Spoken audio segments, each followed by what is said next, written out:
माताजी. हरे कृष्ण. ओम अज्ञानतिमिरन्धस्य ज्ञानाञ्जनशलाकया चक्षुरुन्मिलितं येन तस्मै श्रीगुरुवे नमः. नमः ॐ विष्णुपदाय कृष्णपृष्ठाय भूतले श्रीमते भक्तिवेदांत स्वामिनेति नामिने श्रीमते राधानाथ स्वामिनेति नामिने नमस्ते सरस्वती देवे गौरवाणी प्रचारिणे निर्विशेष शून्यवादी पाश्चात्य देशतारिणे जय श्री कृष्ण चैतन्य प्रभु नित्यानंद श्री अद्वैत गदाधर श्रीवासादि गौर भक्त वृंद हरे कृष्ण कृष्ण कृष्ण हरे हरे हरे राम राम राम हरे हरे हरे कृष्णा कृष्ण कृष्ण हरे हरे हरे राम राम राम हरे हरे हरे कृष्णा कृष्ण कृष्ण हरे हरे हरे राम राम राम हरे हरे. हरे कृष्णा. आजच्या कथामृत आपल्या कृष्ण कथामृत मालिकेमध्ये सर्वांचं खूप खूप स्वागत.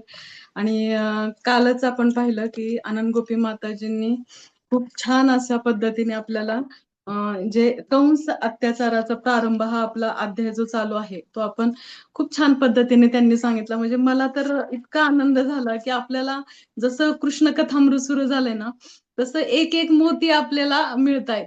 आणि ते मोती म्हणजे प्रत्येक भक्तांकडून कोणत्या कथांकडून काही गुरूंकडून सगळ्या ह्या प्रवचनांमधून आपण ते गोळा सगळे भक्त करतायत आणि त्यातून एक सुंदर अशी माळ तयार होते. आणि ती माळ आपल्याला ती गुंफलेली आपण माळ आपण प्रत्यक्ष पाहतोय आणि ती आपण स्वतः तिला धारण करायचं आपल्याला. कारण ती इतकं काही सर्व भक्त एवढी सुंदर काही बोलतायत ना. जसं की आता कालच आनंद गोपी माताजींनी खूप अशा पौराणिक कथा सुद्धा आपल्याला सांगितल्या की कशा पद्धतीने कंसाचा जन्म झाला आणि कशा पद्धतीने तो असुरच का जन्माला आला. म्हणजे बऱ्याच गोष्टी आणि कंसाचं आणि तिथे सुद्धा नंद महाराजांच्या घरामध्ये सुद्धा कशा पद्धतीने जुळी मुले जन्माला आली होती. बऱ्याचशा गोष्टी आहेत त्या आपल्याला एक एक एक अशा इथे सगळ्या गोष्टी खोल अशा ज्या कृष्णा पुस्तकामध्ये सुद्धा ना इतकं खोल मंथन करून आपल्याला हे लोणी प्राप्त होत आहे. म्हणजे आता सुद्धा बघा की कालच माताजींनी खूप छान पद्धतीने सांगितलं की कशा पद्धतीने वसुदेवानी आता यमुना ओलांडून ते कुठे गेले तर नंद गोकुळात गेले आणि तिथे सुद्धा बाळकृष्णाला तिथे ठेवून त्यांनी एक मुलगी तिथे जन्माला आली होती त्या मुलीला घेऊन आले. आणि घेऊन आल्यानंतर मात्र काय झालं की बाळकृष्णांची ज्यावेळेस जन्माची वार्ता हे कंसाला कळते त्यावेळेस मात्र तो धडपडतो आणि चवताळतो आणि तिथून तो पुढे येतो. आणि त्याला असं वाटतं की आता त्या माझा 8वा मुलगाच जन्माला आला असं त्याला वाटतं आणि तो तिथे येतो. आणि ही देवकी माता मात्र खूप ती विनंती करत असते की आता हे तर काय तू इतक्या अनेक माझ्या तेजस्वी बाळांना तू मारलेस, अनेक तेजस्वी बाळांना मारलेस आणि आता मात्र तू ही कन्या आहे हिला तरी सोडून दे आणि तिला जीवदान दे मी पदर पसरते. ह्या सगळ्या गोष्टी किती अर्थतेने बोलत होते पण कंस मात्र अजिबात लक्ष देत नव्हता. आणि तिला तिच्या मनाला तिच्या भावनांना लाथाळून हा पुढे आला. आणि पुढे आल्यानंतर त्याने काय केलं निर्दयपणे त्या कन्येला हातामध्ये घेतलं आणि कन्येला हातामध्ये घेऊन आणि त्याच्या क्रूर हाताने तो एका दगडावरती तिला आपटायला चालला होता. आणि ते आपटताना काय होतं त्याच्या हातातून ती मुलगी निसटते आणि निसटल्यानंतर मात्र ती अष्टभुजाधारी प्रत्यक्ष देवी माता समोर प्रकट होते. दुर्गा माता ही इतकी ती त्यांना इतकं तो भयक्रांत होतो की प्रत्यक्ष दुर्गा माता ती त्याची अधिष्ठाती देवता आहे, देवी आहे त्याची तो ज्याची पूजा करत होता ती अधिष्ठाती देवी समोर त्याच्या प्रकट झाली. शंख चक्र गदा ढाल धनुष्य भाला बाण घंटा अशा पद्धतीने हे अष्टभुज धरून सगळे अस्त्र हे तिच्या हातामध्ये होते. आणि असे त्याच्या सिद्ध चानर गंधर्व अप्सरा उरव हे अशा पद्धतीने सर्व लोक तिची पूजा करत होते. आणि हे सगळं असं दृश्य समोर दिसतंय. आणि हे दृश्य दिसल्यावरती मात्र काय झालं की इथं कंसाला इतका भयभीत झाला. त्याला माझ्या बहिणीच्या पोटी अष्टभुजाधारी देवी प्रकट झाली आणि मी तर तिचा किती छळ केलाय. म्हणजे तो इतका घाबरला की मी किती मोठी चूक केली हे त्याच्या लक्षात आलं. आणि देवी मातेने सांगितलं कशा पद्धतीने तू खूप हा क्रूरपणे तिच्याशी देवकी मातेशी वागलाय क्रूर. आणि ह्या क्रूरपणे वागल्यामुळे तू काय केलं की ह्या सगळ्या गोष्टींमुळे तुला आता ते खूप सुंदर असं वाक्य बोलतात, अरे मूर्खा मला मला मारून तुला काय मिळणार आहे? तुला ठार मारणारी तुझी वैरी बालक माझ्या पूर्वीच या जगात कुठेतरी जन्माला आलेली आहे. असे वाक्य बोलल्यानंतर मात्र कंसाला असं वाटतं की अरे किती मी मोठी चूक केलेली आहे. ही चूक त्याच्या लक्षात आल्यानंतर मात्र तो पुढे एकदम असा झुकला आणि देवकी देवकी मातेला पूर्ण दंडवत घालूनच म्हणायला लागला की मी खूप खूप चुकीचं वागलोय, खूप चुकीचं वागलोय आणि मला ह्याची शिक्षा मी प्रत्यक्ष माझ्या भाच्यांना मारले आणि माझ्या भाच्यांना मारल्यामुळं की मला तर मात्र ह्या ब्रह्महत्येचं पातक लागणारच म्हटलं की मी नरकामध्ये खूप शिक्षा भोगणार असं तो म्हणायला लागला. म्हणजे त्याला त्याची चूक इतकी त्याला उमगली की आपण किती मोठी चूक केलेली. आणि मग तो म्हणायला लागला की असं हे गोष्ट घडल्यानंतर माझं एक लक्षात येतंय की प्रत्यक्ष देवता लोक सुद्धा आता खोटं बोलायला लागलेत आणि त्यांचे मी आकाशवाणीवरती विश्वास ठेवला आणि त्याच्यामुळे हे सगळं मी त्याच्यावरती विश्वास ठेवून ह्या सगळ्या गोष्टी केल्या असं त्याला वाटायला सुरुवात होतं. म्हणजे ह्या सगळ्या गोष्टी घडल्यानंतर मग त्यांना तो म्हणायला लागला की नको नको देवकी आता तू आज ह्या मुलांच्या मृत्यूचे दुःख करून घेऊ नकोस. हे दुःख करून घेऊ नकोस मुले, कारण हे दुःख का करू नकोस. तू उपदेश द्यायला लागलाय बरं का आता पूर्ण भगवद्गीताच कंसाला भगवद्गीता कोणाला देवकी मातेला भगवद्गीता सांगायला सुरुवात करतो. म्हणजे त्याला सगळं ज्ञान आहे बघा की पूर्ण सांगतोय की आपण कालांतराने आपण आपल्या मित्र बांधवांपासून दूर होण्याचे बाध्य आहोत. आपण कोणती तरी शक्तीच्या अधीन आहोत. श्रेष्ठ शक्ती आपल्याला एकत्र आणू देत नाही आणि आणखीन भौतिक शरीराचा अंत जरी झाला तरी सुद्धा आत्मा शाश्वत यथारूप राहतो. अशा पद्धतीने अरे बापरे सगळी भगवद्गीताच तो म्हणायला सुरुवात करतो. पण ह्या असुर लोकांची भगवद्गीता म्हणजे कशी आहे की त्यांना ज्या वेळी त्यांना असं वाटतं की आपल्याला समोर काही सगळं ज्ञान आहे का पूर्ण ज्ञान आहे की जे काही सांगायचंय ना सगळं ज्ञान आहे, परंतु त्या ज्ञानाला एक प्रकारे भक्तांचा संघ नाहीये. कुणाचा संघ आहे तर असुरांचा संघ आहे. ह्या ज्ञानाला असुरांचा संघ आहे. म्हणजे ज्ञान हे कसं असतं की जरी ज्ञान माहिती असलं तरी प्रत्यक्ष ते जीवनामध्ये येईलच असं नाही. ही गोष्ट कोणाच्या बाबतीत घडली तर कंसाच्या बाबतीत सुद्धा घडली. आणि दुसरी गोष्ट म्हणजे हीच गोष्ट ही गोष्ट आणखीन हिरण्यकश्यपूच्या बाबतीत सुद्धा आपण भागवतम मध्ये पाहतो की हिरण्यक्ष ज्यावेळेस मरतो त्यावेळेस त्यांच्या सगळ्यांना सगळ्या घरच्या सगळ्या नातेवाईकांना तो समजावून सांगत होता की कशा पद्धतीने हे शरीर नश्वर आहे, आत्मा अमर आहे. अशा पद्धतीने सगळी भगवद्गीता तोही तिथं सांगत होता. पण त्यांनी ती भगवद्गीता त्यांनी स्वतः मात्र अंमलात आणली का तर लगेचच तो पूर्ण असा क्रूर झाला आणि कितीतरी मोठी तपश्चर्या करून त्यांनी वरदान प्राप्त केलं ब्रह्मजींकडून. म्हणजे हे त्याची जी भगवद्गीता जो त्याला माहिती आहे हे जे ज्ञान त्याच्यामध्ये आहे तर ते किती किती टिकलं त्याचं नाही टिकू शकलं.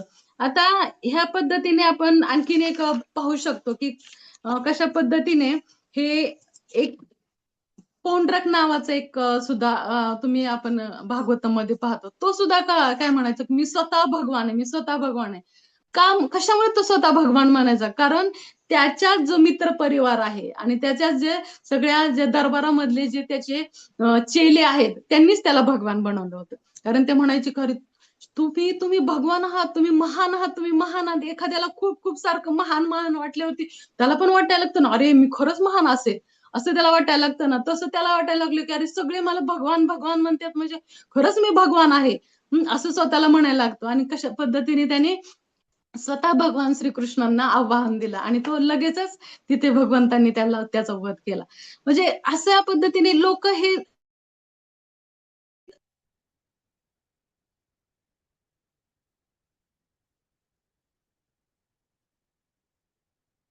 त्यालाच भगवान मानायला लागतात. स्वतः सर्व काही, स्वतः सर्वे सर्व मानायला लागतात. जसं की आपलं हे असंच असतं, की आपण सुद्धा म्हणतो, की नाही मी कुटुंबाचा प्रमुख आहे. माझ्याशिवाय कसं चालणार? माझ्याशिवाय घर चालू शकत नाही, माझ्याशिवाय समाज चालू शकत नाही, माझी कंपनी कशी चालणार, माझं शेत कसं चालणार? हे आपण भगवान मानायला समजा सुरुवात करतो आपण स्वतःला. की एकदा तर म्हणजे एका प्रवचनामध्ये कृष्णानंद प्रभूजी त्यांच्या विनोदी वाक्यांमध्ये ते खूप छान सांगतात. ते म्हणतात की अरे तू काय स्वतःला करता समजतोय, माझ्याशिवाय जग चालणार नाही, उलट तू मरून बघ म्हणले की तुझ्यापेक्षा जास्त तू गेल्यावरती जग चांगलं चालेल.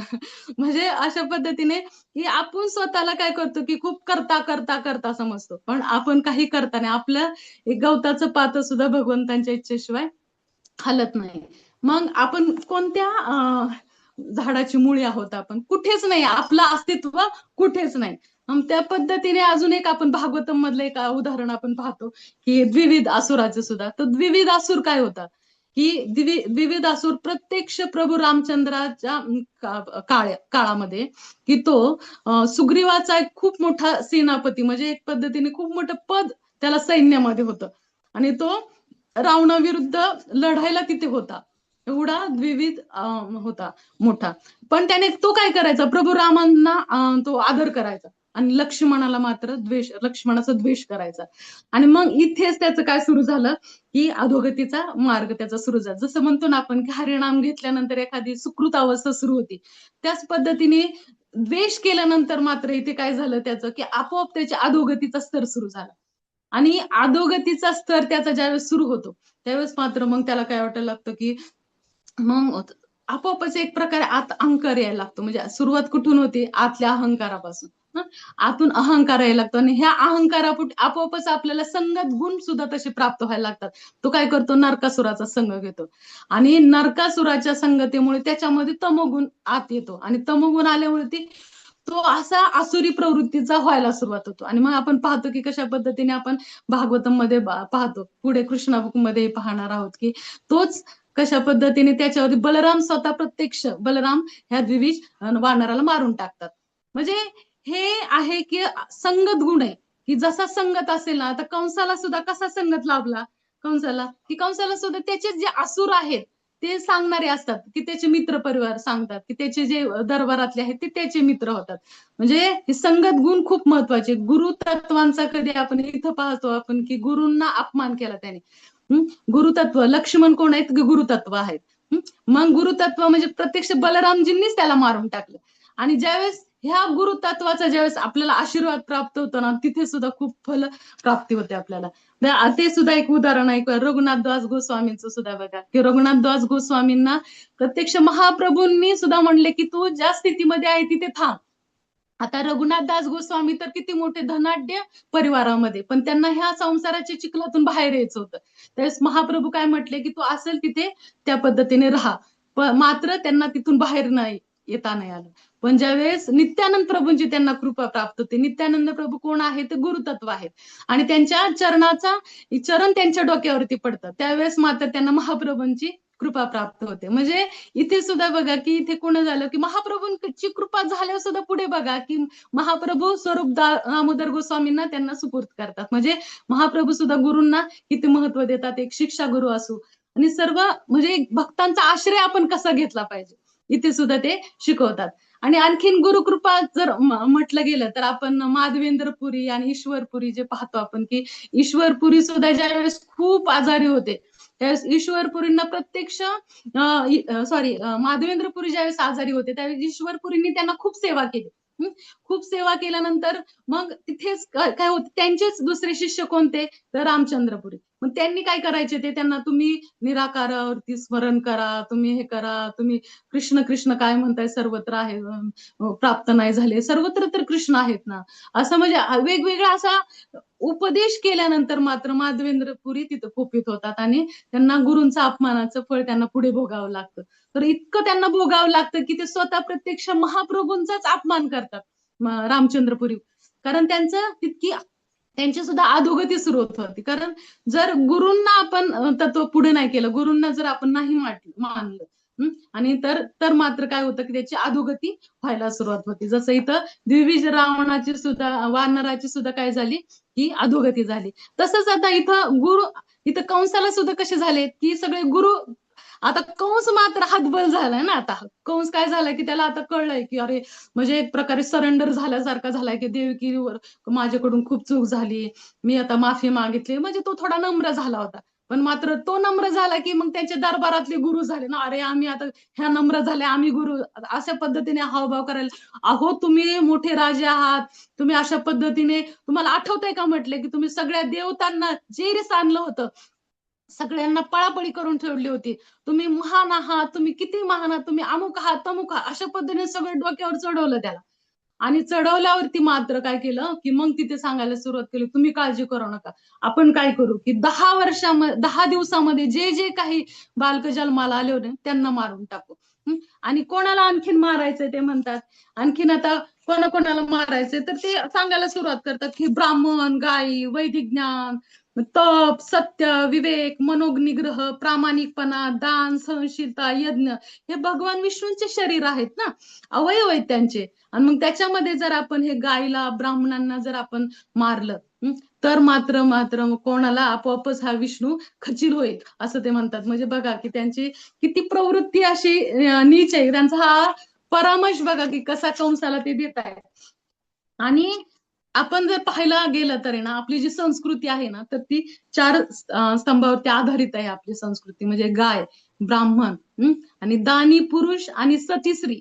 ह्या आहेत ना, की अनेक आणखीन खाली बरेच स्तंभ आहेत, परंतु हे प्रथम स्तंभ आहेत की की कशा पद्धतीने आपल्या जी गाय आहे ना, तर ती तूप देते. गाई तूप देते, दूध देते. यज्ञासाठी महत्वाची तूप ही गोष्ट लागते, आणि तूप असेल तर आपल्याला यज्ञ करता येतं. आजकालचं चरबीयुक्त तूप नाही.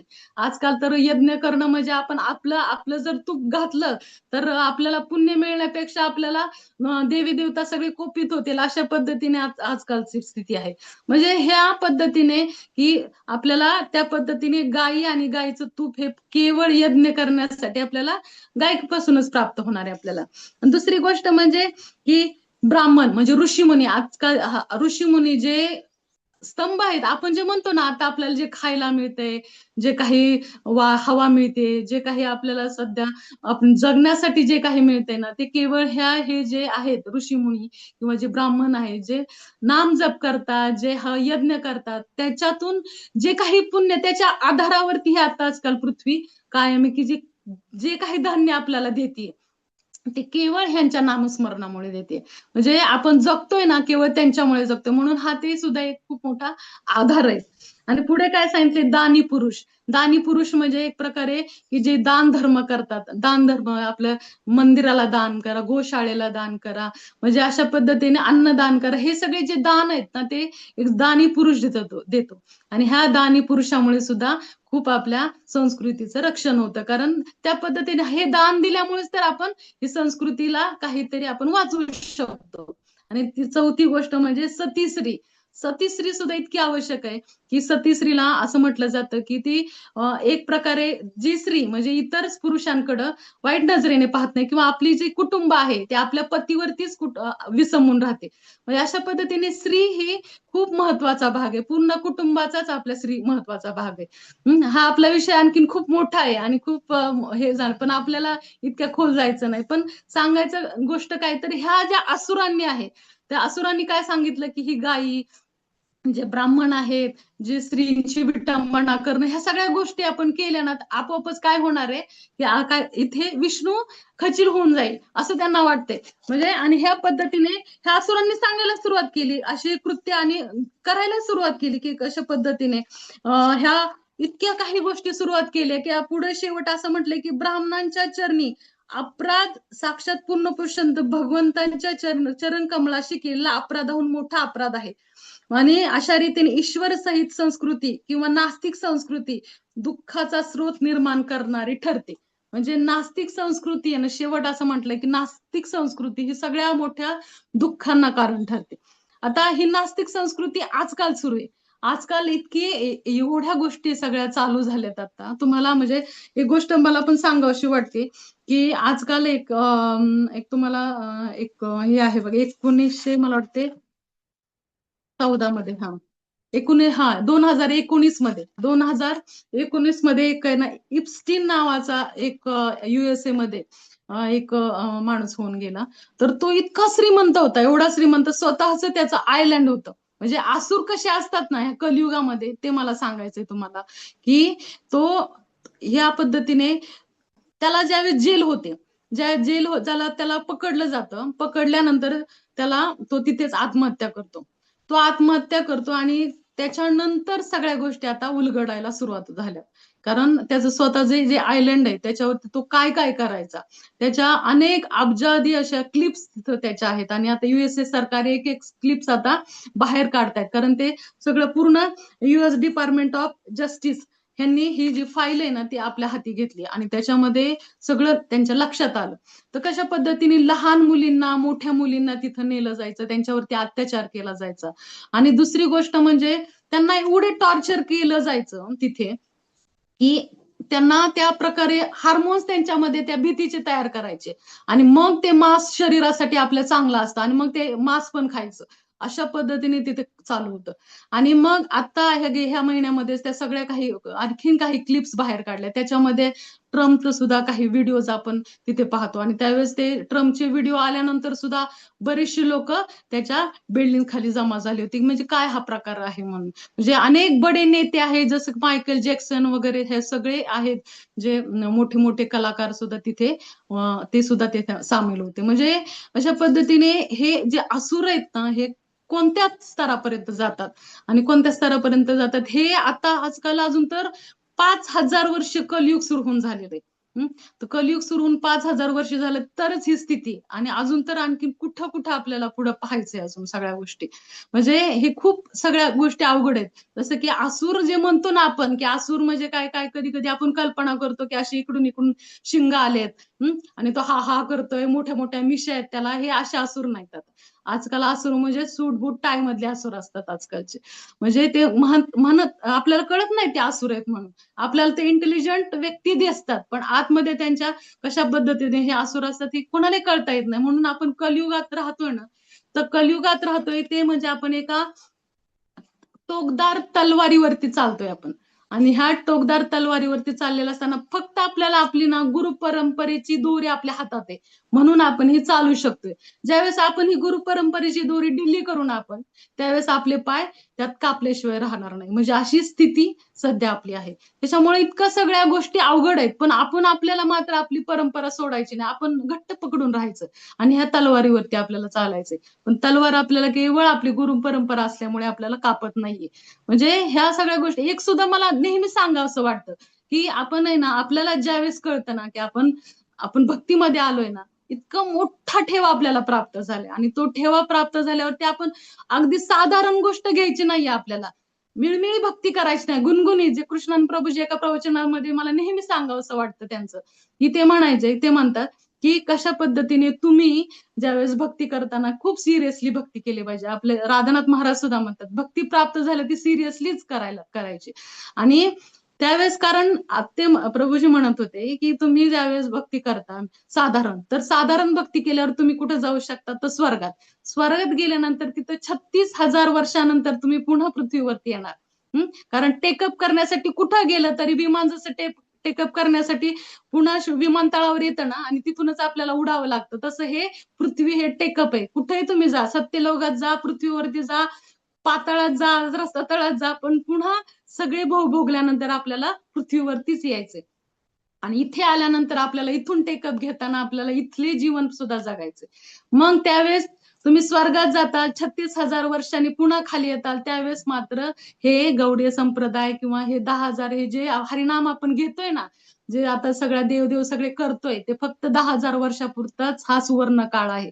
आणि नंतर मात्र काय, की तिथून पुढं कलियुग हे प्रखरतेने सुरू होणार आहे. मग मात्र आता जे पाहतोय ना, हे जे इप्स्टीनचं हे आपण जे प्रकरण आहे, तर हे जे खूप साधं आहे, ह्याच्यानंतर आणखीन काय काय आपल्याला पाहावं लागणार आहे, हे आपण कल्पना न केलेलीच बरी. म्हणजे अशा पद्धतीने आपल्याला इतकी सिरियस भक्ती करायला पाहिजे. आपल्याला जे नाम प्राप्त झाले ना, मनापासूनच केलं पाहिजे आपण. म्हणजे ही माझ्यासाठी सुद्धा सांगते, मी सिरियसली मला सुद्धा सांगते, की आपण जे आपल्याला जे गुरु परंपरेने आपल्याला जे नामस्मरण दिले ते आपण खूप सिरियसली केलं पाहिजे. आपण सर्व गोष्टी ज्या आहेत, की सेवा म्हणा, भक्तांचा संग म्हणा, खूप आपण सिरियसली करायला पाहिजे. कारण पुढे आपल्याला प्राप्त होणार नाही. कारण 36,000 वर्षानंतर खाली आल्यानंतर काही नसणार आहे हे सगळ्या गोष्टी. म्हणून खरंच नामाचा आश्रय आपल्याला घ्यायचा आहे. आणि ह्या अध्यायावरून आपल्याला हे शिकायचंय आपल्याला, की असुरांचा संगत गुण सुद्धा आपल्याला खूप आपल्या नशिबाने मिळते. जे आपल्याला आता आपण परंपरेतून आपल्याला नशिबाने हे संगत गुण मिळाली, ते आपण खूप सिरियसली घेऊया. Thank you very much. हरे कृष्ण. हरे कृष्णा कृष्ण कृष्ण हरे हरे, हरे राम राम राम हरे हरे. जे काही चुकीचे शब्द आले असतील तर माफ करा, आणि जे काही चांगले थोडे शब्द असतील ते नित्यानंद प्रभू आणि गुरु महाराज आणि तुम्ही सर्व वैष्णवांच्या चरणाच्या आश्रयामुळे प्राप्त झालेले आहेत. हरे कृष्ण. कोणाला काही प्रश्न असतील तर विचारा प्लीज. हरे कृष्ण. अनम्यूट केलंय मी, झालंय का चेक करतो का? हरी बोल माताजी. मला पर्सनली आला होता मेसेज, तर मी केले, बाकीच्यांचं नाही केलेला. तर मी बोलते थँक्यू व्हेरी मच माताजी, खूप सुंदर लेक्चर झालं, व्हेरी नाईस. मला एक क्वेश्चन होता की आता हे तुम्ही सांगितलं कलियुगचं किंवा पुन्हा खूप डिफिकल्ट टाइम येणार आहे कलियुग चालू झाल्यानंतर. मग आता जे ऍक्सिडेंटल डेट्स होतात त्याच्याबद्दल तुम्ही थोडं काही सांगू शकाल का माताजी? हा, म्हणजे कसं होतं की जे आपण म्हणतो की अपघात झाला, तर अपघात झाल्यानंतर मग हे अचानक झालेला मृत्यू आहे असंही आपण म्हणतो. पण त्याच्यामध्ये पण प्रकार आहेत की कधी कधी हा जो अपघात आहे ना, तर तो सुद्धा आहे ना. हा, माझा आवाज येतोय ना? मागच्या आधी आवाज येत होता का माझा? हो, येत होता माताजी, येत होता होता. ना. हा बरं, वायकर. हा, तर ते आत्ताचा जो अपघात आपण म्हणतो की अपघात होण्याचे प्रकार आहेत ते जे वाढलेत, किंवा अपघात अचानक तो रस्त्याने चालताना गाडी उडवून जातात, किंवा आपण पाहिलं की कशा पद्धतीने मध्यंतरी मध्ये पूर्ण सगळे एकत्र गेले.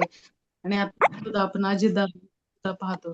म्हणजे पण कसं असतं की कधी म्हणजे ह्याच्यात सुद्धा असे प्रकार आहेत की ही जे ऍक्सिडेंट होतात आणि त्यात जे मृत्यू होतात ना, तर त्यांचा कालावधी सुद्धा बऱ्याच वेळा तितकाच असतो कालावधी. आणि म्हणजे त्याच्यामध्ये प्रकार आहेत हा, की जर तो पुण्यात्मा असेल, पुण्यात्मा असेल आणि समजा जर त्या तर त्याचं होऊ शकतं की ऍक्सिडेंटली समजा त्याला तितक्या पद्धतीने, आता कशा पद्धतीने विमान ऍक्सिडेंट मध्ये एकदम गेले तर त्याच्यामध्ये सुद्धा सगळ्यांचं हे एकत्रित कर्म होतं, आणि एकत्रित कर्मामुळे ते एकत्र त्यावेळेस ते त्याच ठिकाणी हे झाले, विमान ऍक्सिडेंट मध्ये गेले. कारण एकत्रित गेल्यानंतर काही जण बघा की काहींचं गाडी लेट झाली, त्यांना ते विमानापर्यंत पोहोचू शकले नाही, तर ते त्यांचं तिथं त्यांचं आयुष्य आणखीन होतं, त्याच्यामुळे ते तिथपर्यंत पोहोचू शकले नाही.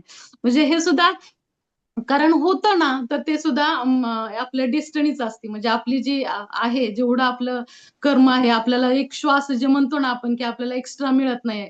आणि कधीतरी अनावधानाने असंही होतं की जो आत्महत्या करतो ना, तर त्याला मात्र काय होतं की ती आत्महत्या जी आहे तर त्याला मात्र भूत होऊन फिरावं लागतं. कारण त्याचं आयुष्य समजा 50 वर्षाचं असेल आणि त्यांनी 20च वर्षामध्ये जर त्यांनी स्वतःचं शरीर संपून घेतलं असेल, तर पुढे 30 वर्ष त्याला शरीर प्राप्त नाही ना त्याच्यामध्ये.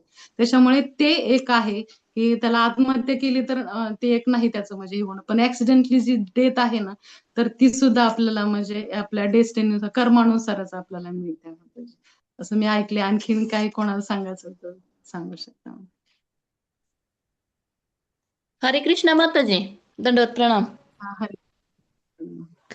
माताजी, ते तुम्ही जे म्हणलं ना 36,000 वर्षांनी आपल्याला परत खाली यायचंय तेव्हा हे नसेल म्हणून, ते समजलं नाही हो. 36,000 वर्षांनी यायचंय म्हणजे म्हणजे कसं आहे की आपल्या इथला म्हणजे पूर्ण एक वर्ष आहे. पूर्ण आता त्यांचा कालगणना जर केली तर आपला जे 1 मिनिट आहे ना, 1 मिनिट, तर तो 1 मिनिट आहे ना, तर त्या म्हणजे आपला तिकडचा स्वर्गातला 1 मिनिट म्हणजे आपलं पूर्ण एक वर्ष आहे. आपलं पूर्ण एक वर्ष. जसं ब्रह्मविमोहन लीला आपण पाहतो, ब्रह्मविमोहन लीलेमध्ये ब्रह्माजींनी 1 मिनिटासाठीच कुठे घेऊन गेले होते की 1 मिनिटासाठीच फक्त सगळ्या बालकांना घेऊन गेले होते. पूर्ण एक वर्ष नंतर आपल्या इकडे पृथ्वीवरती मात्र एक वर्ष उलटून गेला होता. कारण वर्षानंतरच ते आले. वर्षभर भगवंत स्वतः सगळ्या रूपामध्ये राहिले ना. मग ती जी कालगणना जर केली ना, तर त्याच्यामध्ये की तिथं 100 वर्ष जगायचे आपल्याला स्वर्गामध्ये. त्यांना 100 वर्ष जगल्यानंतरच खाली यायचं, आणि मग तिथले 100 वर्ष म्हणजे आपल्या पृथ्वीवरचे 36,000 वर्ष कंप्लीट होतात. 36,500 असं काहीतरी गणना आहे. तर ती कंप्लीट होऊन आपण खाली येतो. मग खाली आल्यानंतर मात्र मग तेव्हा हे सुवर्ण युग नसणार आहे. सुवर्ण युग 10,000 वर्षाचं आहे, आणि त्याच्यानंतर मात्र कलियुग प्रखरतेने सुरू झालेलं असेल. हरे कृष्ण. हरे कृष्ण माताजी. पण त्या 10,000 वर्ष सुवर्णयुग आहे असं म्हटलंय, पण त्या 10,000 वर्षातली 5,000 वर्ष ऑलरेडी झालेली आहेत. म्हणजे 5,000 झालेली वर्षच राहिली का? हो हो 10,000 वर्षामधली आपली 5,000च राहिली. अरे बापरे. हा म्हणजे काल आणि आपण खूप नशीबवान आहोत की फक्त आत्ताच म्हणजे भगवंत येऊन गेलेत. म्हणजे आता असं नाही की आत्ता म्हणजे काय गेल्या मिनिटापूर्वी नाही. आत्ता म्हणजे हे पूर्ण कालगणना झाली ना तर भगवान श्रीकृष्ण 5,500 वर्षापूर्वीच येऊन गेलेत आणि चैतन्य महाप्रभू तर 500 वर्षापूर्वीच येऊन गेलेत आत्ताच. म्हणजे हा खूप त्या काळाच्या मानाने खूप आत्ताच युग झालेले आहे. कारण नंतरचे ह्यांना ते खूप मोठ्या काळ असेल. आपण खूप नशीबवान आहोत की आत्ताच सगळे हे होऊन गेलेत आणि आपण त्या ह्याच्यामध्ये मन्वंतरामध्ये आहोत आपण. अनम्यूट होत नाही बऱ्याच जणांना असा मेसेज येतोय. पुन्हा एकदा ट्राय करता का? केलंय मी हरे अनम्यूट, बघा कृष्ण. बरं झाले का. हा हो आत्ता हो झालं हो माताजी, केले मगाच्या पासून केले. ते होतच बरेच जण नव्हतं. अनम्यूट दिसत होते इथे मला. हा, आत्ता झालं माताजी, आत्ता झालं. बर बर. हा. माताजी खूप छान सांगितलं बरं का तुम्ही. एवढं म्हणजे एवढं हृदयस्पर्शी होतं ना, खूप सुंदर वाटलं. थँक्यू.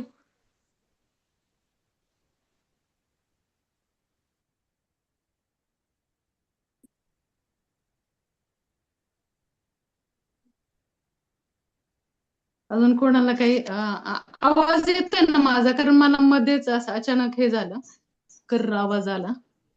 येतोय माताजी चालेल आवाज. हा येतोय ना? हा चालेल हो. माताजी. मग थांबायचं का आपण?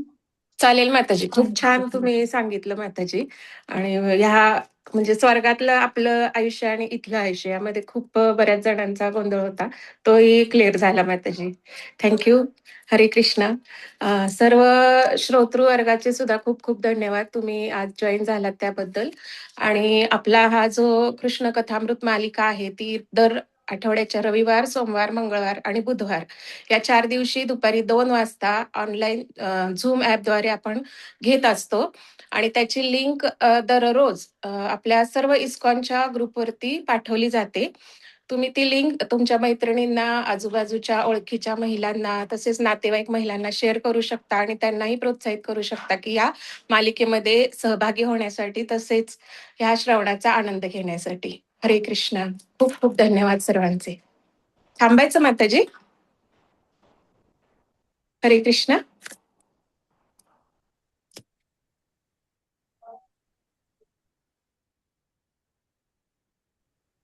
हरे कृष्ण माताजी, एंड करू मीटिंग? हो चालेल माताजी. हा चालेल हा. चालेल. हरे हम्म. कृष्ण. हरे कृष्ण.